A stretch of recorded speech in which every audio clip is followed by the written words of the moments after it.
Let me ask you something right off the bat. Where are you watching from today? How old are you? And what's the biggest health challenge you're working on right now? Take a moment, drop it in the comments. I genuinely want to hear from you. Now, let's dive in with a bit of a surprise. If I asked you to name the best food for preserving muscle as we age, what comes to mind? Eggs, chicken, maybe a whey protein shake. Well, what if I told you that one of the most powerful muscle-preserving foods after age 60 might actually be soy?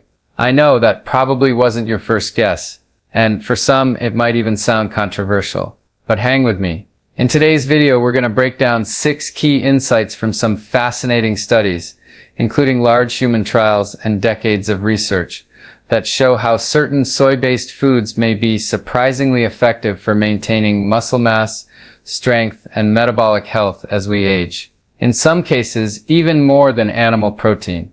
Now, before we go any further, have you ever felt overwhelmed by conflicting nutrition advice? One article says eggs are a superfood. Another says they're a heart attack on a plate. One says soy causes hormone problems. Another says it protects your heart. So who's right? Today we'll sort fact from fear with evidence. We'll explore 6 science-backed insights that may shift how you think about protein, aging, and muscle health. Why muscle loss accelerates after 60, and what to do about it. The surprising muscle-building power of soy protein. How soy compares to eggs, chicken, and whey for seniors. Busting myths. Soy and hormones, cancer, and men's health. The best forms of soy for strength and longevity. A realistic daily protocol to support lean muscle without extremes. Ready? Let's jump into the science. Let's start with the why. Why do our muscles seem to shrink faster after we hit 60, even if we're eating the same foods? Well, there's actually a name for this: sarcopenia, age-related muscle loss, and it's more common and more consequential than most people realize. Here's the physiology. As we get older, our bodies become less efficient at a process called muscle protein synthesis. That's the technical term for how we build and repair muscle tissue from the protein we eat.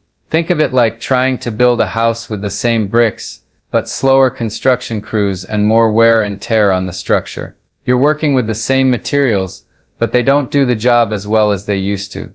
This slowdown begins subtly in our 40s and 50s. But after 60, it can accelerate dramatically.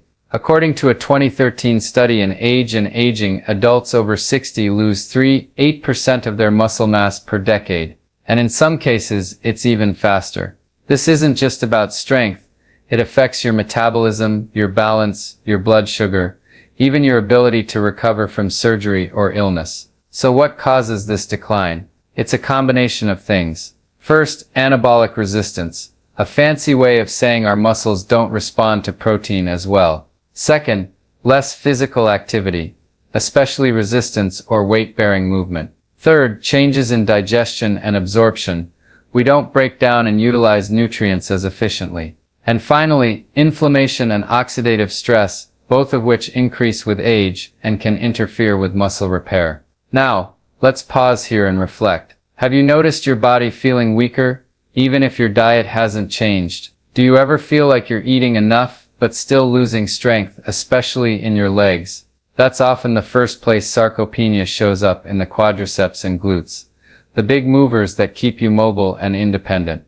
That's why leg strength is now considered a powerful predictor of aging outcomes, even longevity. So what can we do? Here's the hopeful part. Muscle loss isn't inevitable, it's adaptable. Yes, your muscle-building machinery slows down, but it doesn't shut off. What it needs is a stronger signal, and that comes from 2 key sources: resistance training and high-quality protein, spread across the day. Let me highlight one particularly eye-opening study. A 2020 randomized trial published in Nutrients looked at older adults with reduced muscle mass. When they consumed about 30 grams of protein per meal, combined with moderate resistance exercise, they significantly improved strength and lean mass over 12 weeks. Notably, these effects were more pronounced when the protein came from a mix of sources, including plant-based options like soy. That's the foundation we'll build on in the next segment, because the source of your protein really matters. And it turns out, some plant proteins, especially soy, may work far better for aging muscle than we once believed.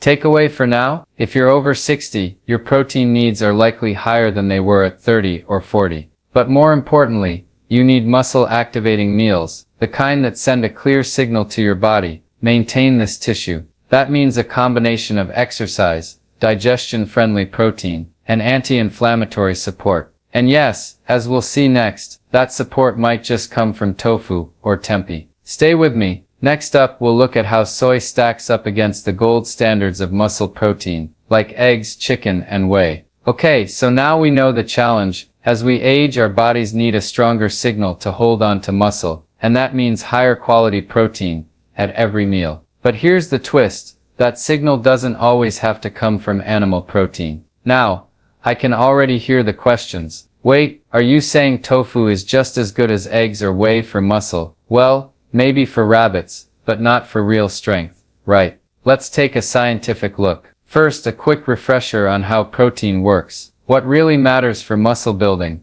is the amino acid profile, especially one amino acid called leucine. Leucine acts like the ignition switch for muscle protein synthesis. Without it, your body doesn't get the memo to build. Animal proteins like whey and eggs are naturally high in leucine. That's why they've long been considered the gold standard, and they do work well. But here's where soy surprises us. Unlike most plant proteins, soy is a complete protein, meaning it contains all 9 essential amino acids, including leucine, in a surprisingly effective ratio. Let's look at the evidence. A landmark 2009 meta-analysis in the American Journal of Clinical Nutrition compared soy protein to animal proteins across 41 trials. The conclusion? Soy protein supports comparable muscle mass gains to animal-based sources, especially when total protein intake is adequate and paired with resistance training. Another key study, a 2020 randomized controlled trial in the Journal of Nutrition, Health and Aging,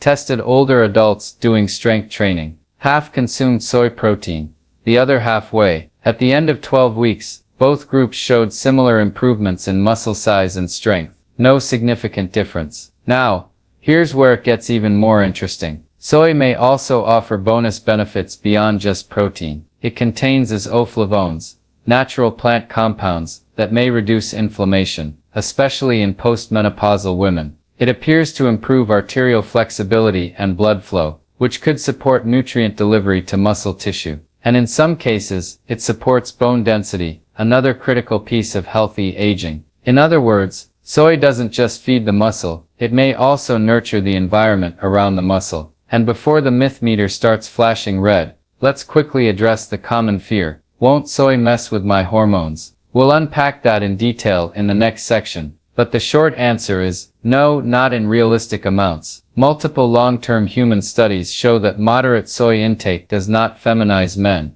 does not lower testosterone, and is perfectly safe, even beneficial, for most people. So here's the takeaway. If you're over 60 and working to maintain or build lean mass, don't underestimate soy. You might think of it like this. Animal protein is like a gas-powered car, fast, efficient, well understood. But soy is more like a hybrid, a little different, often overlooked, but highly efficient, and a lot cleaner in terms of health outcomes. And the best part, it's versatile. Tofu in a savory stir-fry, tempeh on the grill, edamame as a snack, soy milk in your smoothie. These aren't fringe health foods anymore. They're practical tools for real results. So here's my gentle challenge. This week, swap one animal protein for a high-quality soy option and see how your body feels. And if this kind of research helps clarify all the noise out there, subscribe. We do science, not hype. Up next, we'll dig into a head-to-head comparison. Soy versus eggs, chicken and whey, with clear numbers. So now that we've explored the muscle-preserving power of soy, let's get even more specific. How does soy stack up, gram for gram, against familiar favorites like eggs, chicken and whey protein? You might be surprised by what the data actually show. Let's start with the protein breakdown. A large egg contains about 6 grams of protein. A 3-ounce chicken breast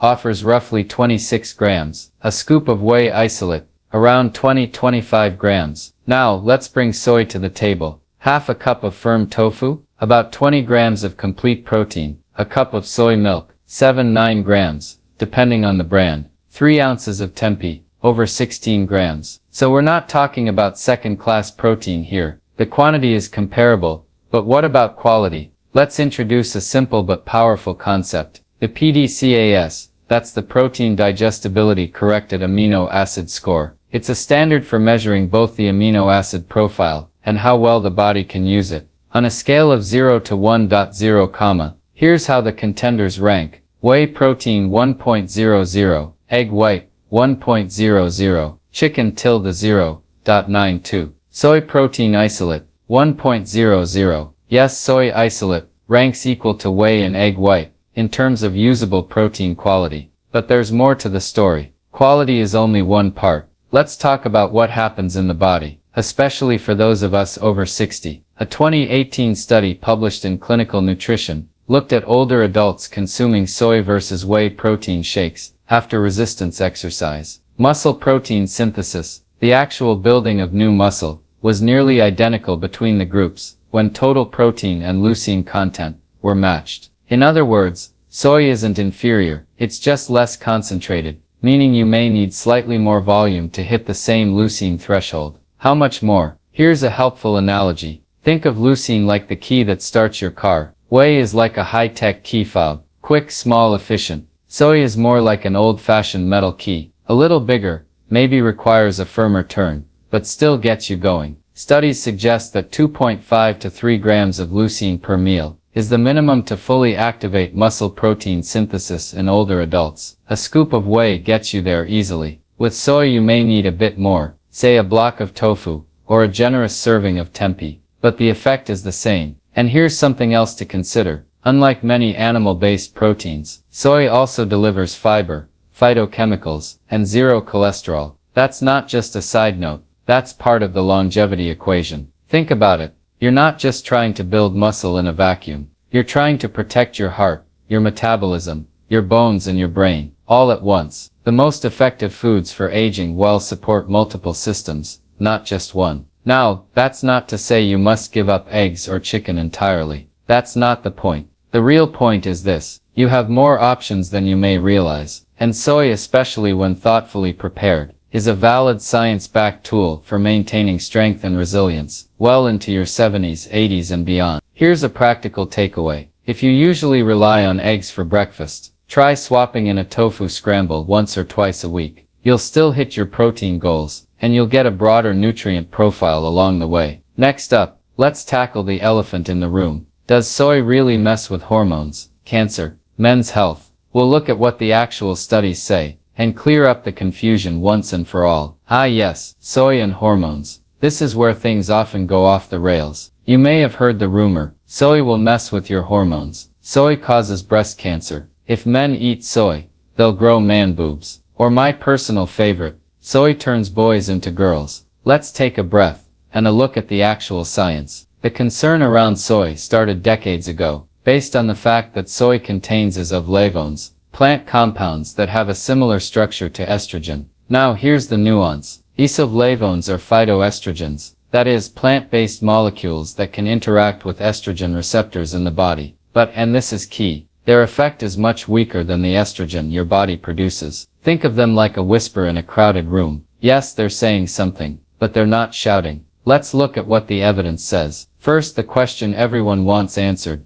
Does soy affect testosterone in men? The most comprehensive analysis we have comes from a 2021 systematic review and meta-analysis in reproductive toxicology. Researchers looked at over 40 human trials and found no significant effect of soy or isoflavone consumption on testosterone levels in men. Period. Not in younger men, not in older men, not even in those consuming large amounts of soy protein daily. Next, does soy increase the risk of breast cancer? Actually, it's quite the opposite. A massive pooled analysis of epidemiological studies, including data from over 300,000 women, published in the Journal of Clinical Oncology, found that women who consumed higher amounts of soy had a lower risk of breast cancer recurrence, especially among Asian populations who traditionally eat more whole soy foods. A 2017 study in Cancer found that breast cancer survivors who consumed soy had better survival rates, not worse. And in men, no link between soy and prostate cancer. In fact, some data suggest a protective effect. So why all the confusion? Honestly, a lot of it came from rodent studies, where mice were fed isolated soy compounds in enormous doses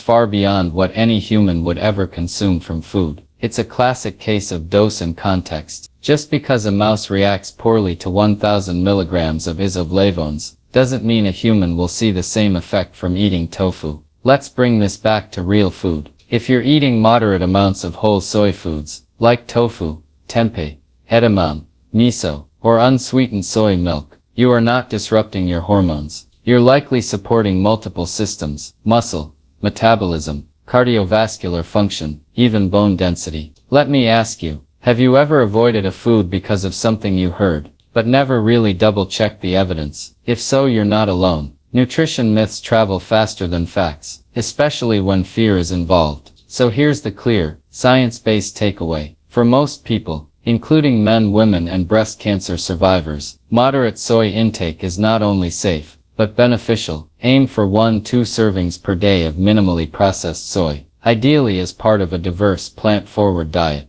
That's about half a block of tofu, a cup of soy milk, or a handful of edamame. Still not convinced? That's okay. Nutrition is personal, and trust takes time. But if we follow the data, not the dogma, the case for soy is strong. Coming up next, what are the best forms of soy for building muscle and longevity? Not all soy products are created equal, and some are far more effective and delicious than others. By now you might be thinking, alright, Dr. Gardner, I'm open to trying soy, but what kind? Soy milk? Tofu? Those weird meatless hot dogs at the store? Great question. Because not all soy is created equal, and some forms are clearly better for supporting muscle, metabolism, and long-term health. Let's start by breaking soy into 3 basic categories: whole and minimally processed soy, things like edamame, tofu, tempeh, miso, and unsweetened soy milk; highly processed soy products, soy protein isolates found in bars, shakes, and mock meats; soy-based junk foods, think deep-fried soy nuggets, or sugary soy yogurts, with more syrup than soy. Now when it comes to building muscle and supporting longevity, category -1 is where the magic happens. Let's take them one by one. Tofu, made from coagulated soy milk. Tofu is rich in protein, about 10-20 grams per serving, low in saturated fat, and highly versatile. You can pan-sear it, blend it into smoothies, or scramble it with turmeric for a high-protein breakfast that rivals eggs. Tempeh. Tempeh is a fermented soy product, which gives it a few unique advantages. First, it's higher in protein, about 16-20 grams per 3-ounce serving. Second, fermentation breaks down some of the anti-nutrients in soy, improving digestibility and nutrient absorption. And third, fermented foods may support gut health, a key factor in how well you absorb and utilize protein. Edamame. These young green soybeans are a fantastic snack or salad topper. 1 cup offers about 17 grams of protein, along with fiber, folate, and a range of phytochemicals. Bonus, they're minimally processed and easy to prep. Just steam or boil and sprinkle with a little sea salt or lemon. Soy milk, unsweetened. If you're looking for a non-dairy alternative that actually contains meaningful protein, soy milk is your best bet. While almond or oat milks often have 1-2 grams of protein, soy milk delivers 7-9 grams per cup, with a PDCAAS, remember that, of 1.0, same as dairy milk or eggs. Just be sure to choose unsweetened and fortified versions to avoid added sugars, and get calcium and vitamin D. Miso. This fermented soy paste is used mostly as a seasoning. Think miso soup or marinades. It's not a big protein contributor, but it does contain probiotics and beneficial compounds that may support immunity and gut health. A little goes a long way. Now let's talk about what to limit. Highly processed soy, like protein bars or soy hot dogs, isn't inherently bad, but it's often stripped of fiber and beneficial compounds, and loaded with sodium, additives, and refined oils. These products aren't what the long-term soy research is based on. And those ultra-processed fake meats, some are fine occasionally, but they're not magic. Just because it says plant-based on the box, doesn't mean it's health-promoting. Let's use a whiteboard analogy here. Imagine your muscle as a garden. Whole soy foods are like compost, nutrient-rich, supportive, and steady. Processed soy isolates. They're like synthetic fertilizer, Fast may be effective in the short term, but lacking long-term nourishment. Soy junk food, that's like sprinkling candy in your soil and hoping for kale. The key takeaway, stick to traditional, whole soy foods, and include them regularly. Not as an occasional meat replacement, but as a mainstay. Here's a simple protocol to try. Breakfast, tofu scramble with spinach and whole grain toast. Lunch edamame, with salad or in a quinoa bowl. Snack, glass of unsweetened soy milk, or a handful of roasted soy nuts. Dinner, stir fry with tempeh, bok choy, and ginger over brown rice. Not extreme, not restrictive, just practical, evidence-based, and surprisingly delicious. Coming up, in our final core insight, I'll show you how to put it all together. A realistic daily routine to support lean muscle after 60, with flexibility built in. Let's pull it all together. You now know that muscle loss isn't just a cosmetic issue. It's a key driver of aging, frailty, and metabolic decline. And we've seen that soy, especially in whole food forms, offers a safe, effective, and often underused tool to protect lean muscle, especially after 60. But how do you put this into action? Here's the good news. You don't need to overhaul your entire life, or follow some rigid plan. What works best is a repeatable rhythm, one that gives your muscles what they need, meal after meal, day after day. Let me walk you through a flexible, evidence-based daily protocol that checks all the boxes: protein quality, muscle synthesis, digestion, and practicality. Breakfast, front-load the protein. Most older adults start their day low on protein. Toast, fruit, maybe a little dairy. That's a missed opportunity. Instead, aim for 25-30 grams of high-quality protein within an hour of waking. Some great options: tofu scramble with veggies and whole grain toast, smoothie with unsweetened soy milk, frozen berries, flaxseed, and a scoop of soy, or mixed plant protein, oats with soy milk, chia seeds, walnuts, and a side of edamame, or a hard-boiled egg for variety. This gives your body a strong anabolic signal, first thing, telling your muscles, stay here, stay strong. Lunch, keep it light, but protein-rich midday meals are a great place for tempeh, edamame, or legumes, paired with whole grains. Try a quinoa bowl with tempeh, avocado, and roasted vegetables, edamame, hummus, with whole grain pita, and a lentil soup, stir-fried tofu, with soba noodles, and bok choy. Bonus, this is where you can add colorful plants, fiber, and anti-inflammatory herbs, all of which support nutrient absorption and longevity. Dinner, round it out with balance. In the evening you want to maintain protein intake, but avoid overloading the digestive system. Some easy templates: baked tempeh, with roasted Brussels sprouts, and sweet potato, stuffed bell peppers, with black beans, and soy crumbles. A veggie stew, with miso broth, and cubed tofu. And if you prefer animal protein, at dinner, that's fine. Just keep the portions moderate, and round it out with plant-based sides. Movement matters too. Nutrition is half the equation. To keep muscle tissue responsive, you need to apply resistance. It doesn't have to mean lifting heavy weights. Bodyweight squats, resistance bands, even stair climbing counts. Studies show that 30-45 minutes of resistance exercise, 2-3 times per week, combined with adequate protein, can significantly increase muscle strength in older adults, even those starting in their 70s or 80s. And the best results happen when you combine timing protein near workouts, and distribution, protein spread evenly throughout the day. Supplements, only if needed. If you're not getting enough protein from food, or you have specific medical needs, a high-quality soy, or mixed plant-based protein powder, can help. But for most people, real food first is still the best bet. It brings fiber, micronutrients, and the complex matrix that no supplement can match. Here's the mindset shift I encourage. Don't think of soy as a meat replacement. Think of it as a metabolic ally, one that helps preserve what matters most: your mobility, your strength, your independence. Start simple. One soy-rich meal per day. Track how you feel. Adjust from there. And if this is helping clarify the noise around diet and aging, tap the like button and subscribe, because we've got more grounded science coming.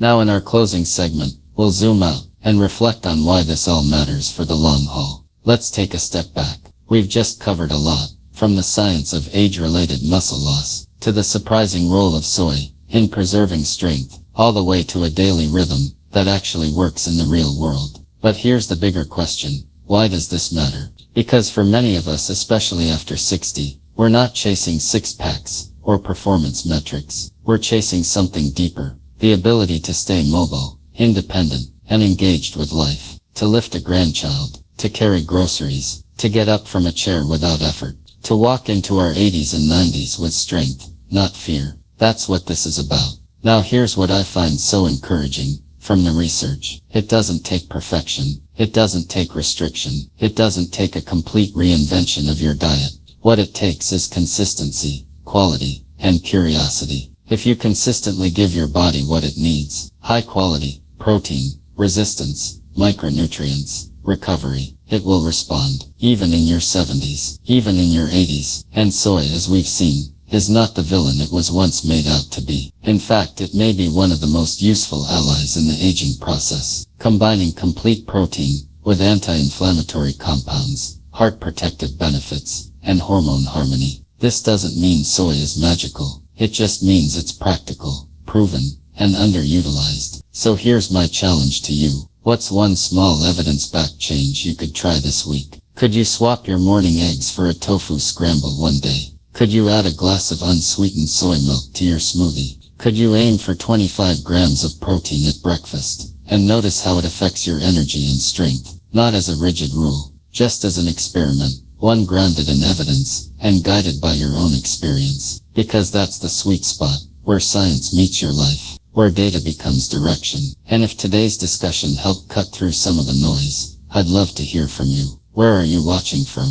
How old are you? And what's your biggest nutrition or health challenge right now? Drop it in the comments. I read them. And often, your questions shape future videos. If you found value here, hit the like button, and subscribe for more evidence-based, practical, and hopeful nutrition science, without the hype. We'll keep exploring the big questions together, always with nuance, curiosity, and good data. And remember, it's never too late to build strength, clarity, and momentum. One meal, one choice, one step at a time. Until next time, stay curious, and stay strong.